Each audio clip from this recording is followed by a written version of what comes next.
Your dog just rolled onto its back on the kitchen floor. Legs up, belly fully exposed, tail doing that slow sweep across the tile. You reach down and scratch, and it feels like the most normal thing in the world. But here's what you missed. Your dog just performed the single most vulnerable act in its entire behavioral vocabulary. Every vital organ exposed, every defensive instinct overridden, and it chose to do it 3 feet from you. Most people call that cute. Behavioral neuroscientists call it something else entirely. And what's happening inside their brain, at the neurochemical level when they do it, will change how you see every single interaction you've ever had with them.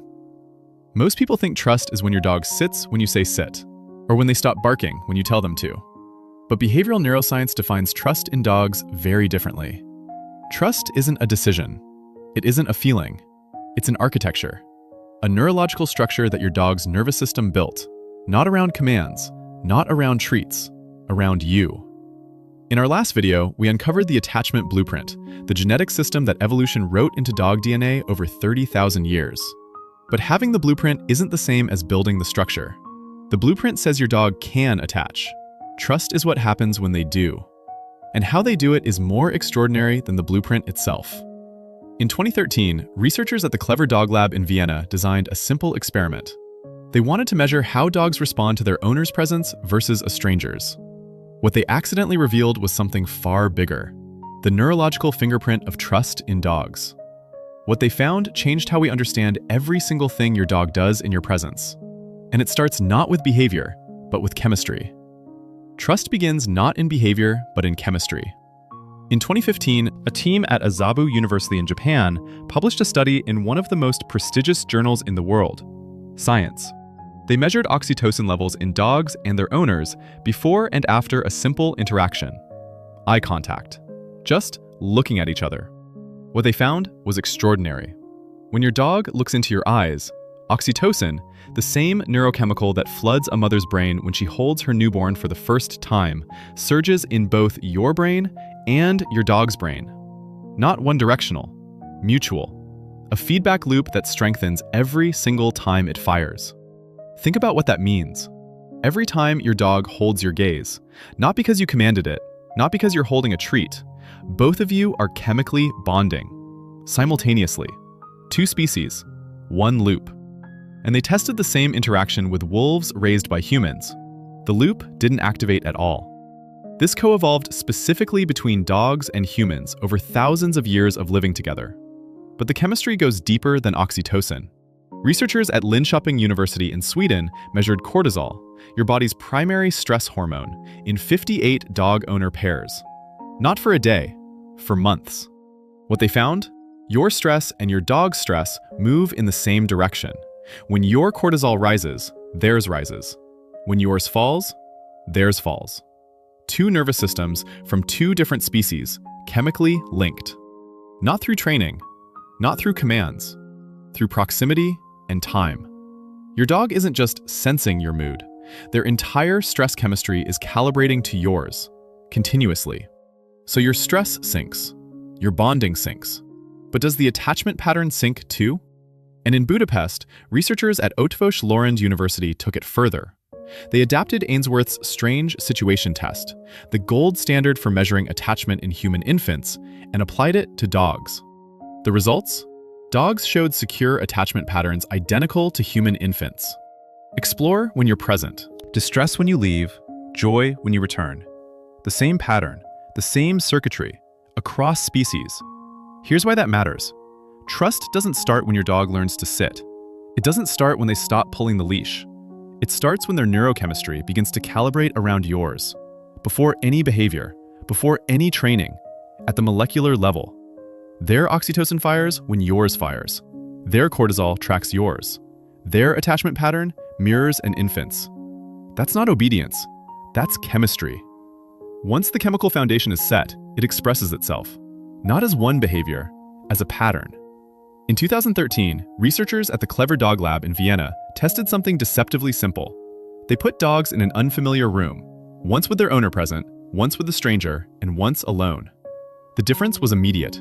When the owner was in the room, dogs explored. They moved freely. They investigated new objects. They checked back, A quick glance over the shoulder, a brief return, then back to exploring. When the owner was gone, exploration collapsed. The dog stayed near the door, or near the stranger, but without the same confidence, without the same freedom. In attachment psychology, this is called the secure base effect. Your presence doesn't just comfort your dog, it activates a signal in their brain that says, the world is safe enough to explore. You are the launch pad, and every time your dog glances back at you in the park, checks your position on a walk, or pauses at the end of the hallway to see if you're following, that's not neediness.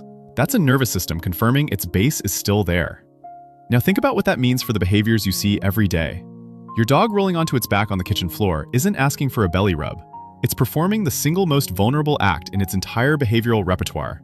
Every vital organ exposed, every defensive instinct overridden, and it's choosing you as the one it's safe to do it with.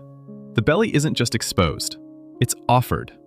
When your dog chooses to sleep beside you, not on the sunny spot by the window, not on the couch cushion, but pressed against your side, they are performing the single most fundamental behavior in attachment psychology, seeking closeness to their safe person at the moment of greatest vulnerability. Sleep is when every guard comes down, and they chose to be defenseless next to you. A dog that stays calm when you leave isn't indifferent, it's the opposite. Their nervous system has learned, through repeated experience, through every single time you came back, that departure is not abandonment, that calm is not apathy. It's the highest expression of neurochemical trust, predictability encoded into their stress response. And your dog following you from room to room? They don't follow because they want something. They follow because your presence activates that secure base signal. Remove you, and the signal goes dark. Belly, sleep, calm, follow. 4 behaviors that look completely different on the surface, but underneath they express the same architecture. Trust isn't a list of cute habits, it's a structure. And every single one of these behaviors is a load-bearing wall. But the deepest layer of trust can't be seen in any behavior. Researchers at the University of Jyväskylä in Finland attached heart rate monitors to dogs and their owners. Not during play, not during feeding, just sitting together, quietly, in the same room. What they measured was heart rate variability, HRV, the body's most sensitive real-time stress indicator. And what they found was extraordinary. The rhythms synchronized. 2 hearts, from 2 different species, separated by millions of years of evolution, beating in the same pattern. When the owner's heart rate shifted, the dogs followed. Not trained, not commanded, calibrated. Not metaphor, measurement. And then there's the work of neuroscientist Gregory Burns at Emory University. Burns did something no one had done before. He put dogs in fMRI machines. No sedation, completely voluntary. The dogs were trained to lie still while their brains were scanned. He presented 5 scents: the dog's own, a stranger's, a familiar dog's, an unfamiliar dog's, and their owners. Strongest activation in the caudate nucleus, the brain's reward center, where preference lives and can't be performed or faked, was not food, not other dogs. You. Your scent. In the deepest part of their brain. At this level, trust isn't something your dog does. It's something your dog is. Their nervous system has restructured itself around yours. Your rhythms are their baseline. Your scent is their reward. Your presence is their regulation. Not poetry. Data. 2 nervous systems, synchronized. That's not trust as a feeling. That's trust as architecture. But here's what nobody talks about. This architecture, as beautiful as it is not indestructible. In the 1960s, psychologist Martin Seligman documented a phenomenon called learned helplessness. When an animal learns that its behavior has no effect on its environment, no matter what it does, nothing changes. The nervous system doesn't just give up, it restructures. The architecture of trust doesn't crack, it collapses. There's a moment rescue workers describe again and again. A dog arrives at the shelter. It doesn't bark, doesn't whine, doesn't pull at the leash. It sits in the corner of its kennel, perfectly still. New volunteers often say, "That one's so well behaved, so calm." Experienced rescue workers know better. That dog isn't calm. Its nervous system shut down. It learned that barking doesn't bring help, that crying doesn't bring comfort, that nothing it does changes anything. The quietest dog in the shelter isn't the calmest. It's the one whose trust was demolished. And here's why this matters for you. Fear-based obedience looks like trust from the outside. The dog sits. The dog stays. The dog doesn't bark. But look closer. Does it make eye contact? Does it approach voluntarily? Does it show you its belly? If the answer is no, that's not trust. That's a nervous system in protective mode. Following commands to avoid consequences, not because it feels safe. Loose body, voluntary eye contact, approaches without prompting, calm breathing, belly offered. That's trust.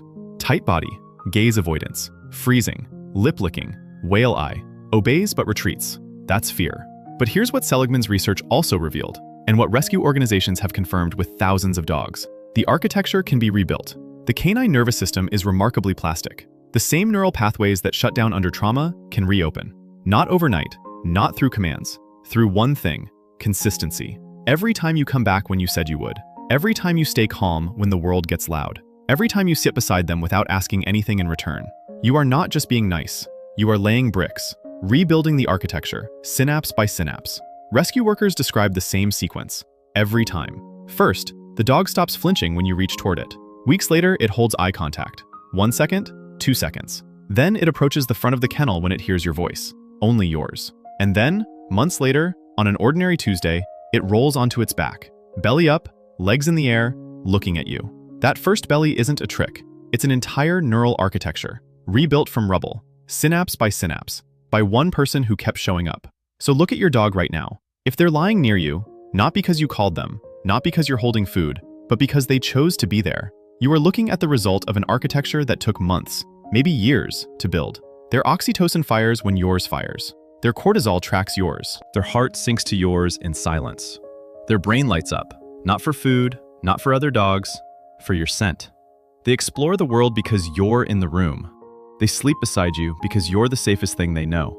And when they roll onto their back and show you their belly, every organ exposed, every instinct overridden, they are not performing a trick. They are showing you the blueprint of everything you built together. You didn't train this. You didn't command it. You earned it. Every time you came home, every time you stayed calm, every time you sat beside them and asked for nothing. Synapse by synapse, day by day, you became their architecture. Not because you're perfect, because you were consistent. And that, according to every study, every brain scan, every heart rate monitor, is the deepest form of trust a living being can build. If this video changed the way you see your dog, even slightly, I'd appreciate a like. It helps more pet parents find this. And if you want to understand what your dog is really telling you, not through words, but through the architecture of their nervous system, subscribe. Because this is what we do here. We go deeper than the surface, deeper than the cute, into the science of what makes the bond between you and your dog one of the most extraordinary relationships in biology. In our next video, we're going to look at the other side of this architecture, the side you can't see. Because your dog isn't just reading your mood, they're reading your future. Their nervous system detects shifts in your body chemistry before you feel them. Before your conscious mind registers the change, your dog already knows. And the science behind it will change how you understand every moment they look at you. That belly on the kitchen floor? It was never about the scratch.